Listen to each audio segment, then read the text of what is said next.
Hey everybody, welcome to a brand new chapter of Old Man Brad. Whether you are new to the show or returning for another chapter, thank you so much for giving me a listen. If you love the show, drop me a review over on your favorite podcast app or become a patron over at patreon.com/oldmanbrad. So this chapter, I have another brand new movie that is streaming on Screambox, and that is the found footage film Devon, which I will have my thoughts on that. I have some thoughts on this one, I'll tell you that. But before we dive into that, I just want to say, if you are in the Cincinnati area, come out to Frightful Fridays on the third Friday of the month.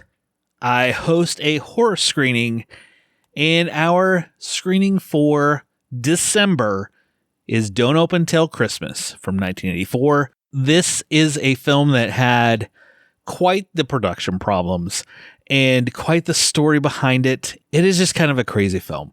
But come out December 20th at 10 p.m. and let's watch a movie together. All right, let's move into Devon.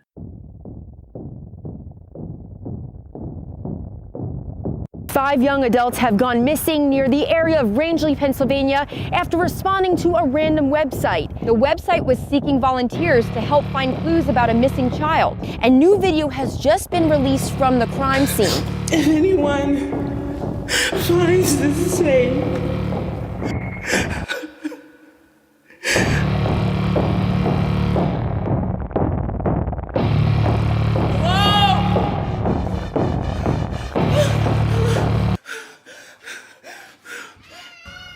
After their daughter vanished from an asylum, Devon's parents engaged 5 explorers to investigate the abandoned site years later via a cryptic website, unaware of the sinister one-way journey and terrifying deadly experience awaiting them. This is written and directed by Jenny Farley, or you might know her as JWoww from Jersey Shore. It stars Stephen Etienne, Rotisha Getter, Lauren Carlin, Tara Rule, and Hank Santos. And it is streaming on Screambox right now. I've said this before and mentioned it multiple times in previous episodes and stuff like that, that found footage can be very hit and miss for me. There is a lot, like I love the Blair Witch Project. Last year we got Frogman. I absolutely love that movie. Cloverfield, I think, is a great film. Like movies, some of those movies I do enjoy. The VHS films, I've started watching through those and I have enjoyed them. But there's been so many others that I haven't, like Paranormal Activity, I didn't really enjoy. And there's some others out there. So I don't want to say be a harsh critic, but in some ways, yes, I can be a harsh critic. And right up front, I'm going to tell you, Devon did not work for me at all. This movie, it just felt very cliched throughout the film. So many, the way it was edited with quick cuts and cutting in other kind of paranormal type stuff, it felt very 90s edited, if that makes sense. The actors in this movie, you know, I can forgive bad acting. I watch plenty of movies, especially on Tubi and other places that are bottom of the barrel, but they're enjoyable. The acting wasn't the greatest, especially for a found footage. It's supposed to be kind of natural, people reacting, playing off each other and stuff like that. But even that was just, it felt forced. Right off the bat, like these characters I didn't really get into. So the movie starts off with these people that go into an asylum and something happens and as the description said, someone disappears. So these group of people years later come to this story of Devon and this asylum and the history behind what is going on in this place. So none of these people have met before. They're all coming together. They've been given cameras and other things to document what is going on. So here we go. We're going to go in. And as we go through, obviously there's tension between some of the people and they're filming what's going on. And it just, One, the characters, I did not like any of the characters. Well, let me backtrack there. I don't want to say I didn't like any of the characters. There was one person, because you're cutting between the footage that was shot with these people as they went out, and then you're cutting to kind of a police interrogation or a police room where they're asking her questions about what happened. Her character, Allison, played by Rotisha Geter, she was good. And her character, I enjoyed her character. Some of the others just didn't work. The character of William, played by Stephen Etienne, he was actually pretty good. But some of the others, they were just annoying. There was one girl, she was like a rich girl. She was super annoying.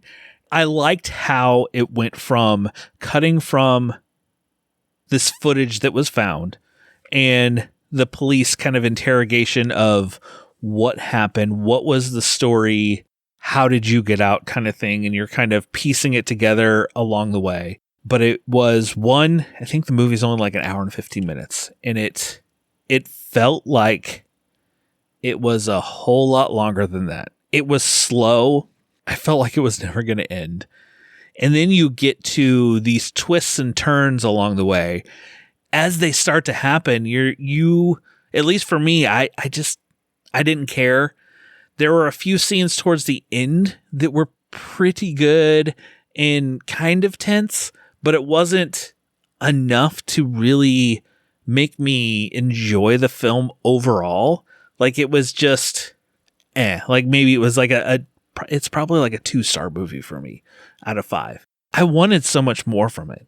I think the poor editing, the poor acting, and characters that I just didn't care about really took me out of the movie from the get-go. When things finally really started to happen, I didn't care. So it got to the end, I was like, oh, okay, cool.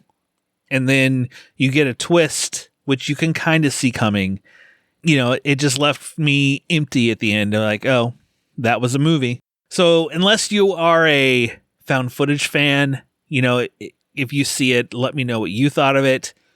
Otherwise, I can't recommend checking out Devon. But as I head out, there are some movies I can recommend for you to watch other than Devon. One of them, for sure, if you haven't seen it, I know I've mentioned this before multiple times. I even had an episode on it and talked to the director about it, and that is Frogman. So if you have Screambox, I will say skip Devon, go watch Frogman instead. It is a much better movie. There is one that I just watched today, time of this recording, that I did kind of a holiday theme as part of Tubi Tuesday. It's on Tubi. It is called Home Movie, and it is about a family during, it jumps through multiple holidays. It starts at Halloween, it goes to Thanksgiving, through Christmas, through Valentine's Day, but it's basically their home movies. So they have a camcorder and recording what's going on, and they have these children that, you know, they start to kill animals, they're biting themselves, and there's a lot of things going on.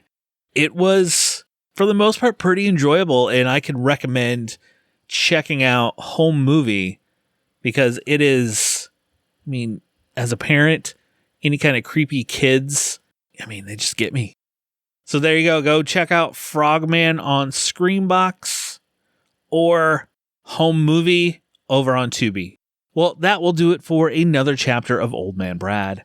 Just make sure you subscribe to the show so you never miss any chapter or any episode of Tales from Tubi, the other series that I do over here on Old Man Brad. I'll be back later this week with the first of my Holiday of Horrors episodes.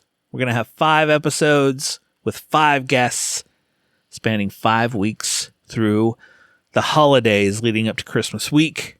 Starting things off this week, my wife is going to be talking Black Christmas with me. And then our other guests, we're going to have Dan from Stacking Triggers is going to talk Nutcracker Massacre. Brett from Dissect That Film and I are going to be chatting about Christmas Bloody Christmas. My buddy Drew and I are going to talk Christmas Horror Story. And then Gerald. Gerald is coming back so we can talk Black Christmas, the original Black Christmas from 1974, which is hitting its 50th anniversary this year. But just make sure you subscribe so you don't miss any of those or any other episode. But I'll be back soon. Just snuggle up in that blanket, turn off the lights, because it's okay to be scared. We'll talk to you later, everybody.